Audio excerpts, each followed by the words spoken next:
Hello, হ্যাঁ সমস্যা নাই, বালু পাঠাই দিবনি। হ্যাঁ যাইব, সময় মতো গাড়ি যাইব গা। হ্যাঁ বালু মোড়া গাড়ি দিব, চিকনা না, বালু ভালো দেখা দিবনি যা। বন্ধু আমার এক গাড়ি ভালো লাগতো রে। আরে বেটা তুই আইসস, ভালো লাগবে নিবি, সমস্যা কি? কয় গায়ে লাগবো ক? তোর বন্ধু বান্ধব মানুষ বেটা, তোকে থেকে কয়া লাগা নেই বেটা, কয় গায়ে লাগবো ক? আর আগের মতো বিজনেস নাকি এখন আমার? বিজনেস বেটা কত বড় হয়েছে বেটা। আর আগে তো ব্যান্ডে মাল দিতাম, এখন ট্রাক দিয়ে মাল দিই। আর আগে লেবার দিয়ে তোর ই করতাম, বালু উড়াইতাম। এখন বেগু যাবে মাল উড়াই গাড়িতে। কি মনে করছ তুই? ঠিক কয় গায়ে লাগবো খালি ক খালি। এক গাড়ি ভালো দিস, বাড়ির কাম ধরছি, তুই বন্ধু বান্ধব মানুষ, তোর কাছে আইলাম, অন্যজনের কাছে গেলাম না। দাম কেমন কি? এক গাড়ি কত? আর বেটা দাম নে বাঁচবো বেটা, তুই বন্ধু বান্ধব মানুষ বেটা, তোর কি দাম নে বাঁচবো নাকি? সবাই 3,000 করে দেয়, তুই 3500 দিস যা। বা বাড়িতে বালু পৌঁছাই দিম।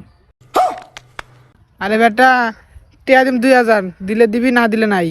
যা যা যা, তুই 2000 দিস যা। তো 2000 টাকা দিস যা, হয়ে যাবো যা। দিয়ে দেব বালু, দিয়ে দেব যা। আচ্ছা তাহলে আমি গেলাম, তুই ভালো পাঠা দিস ঠিক চাইবে। বাইগান।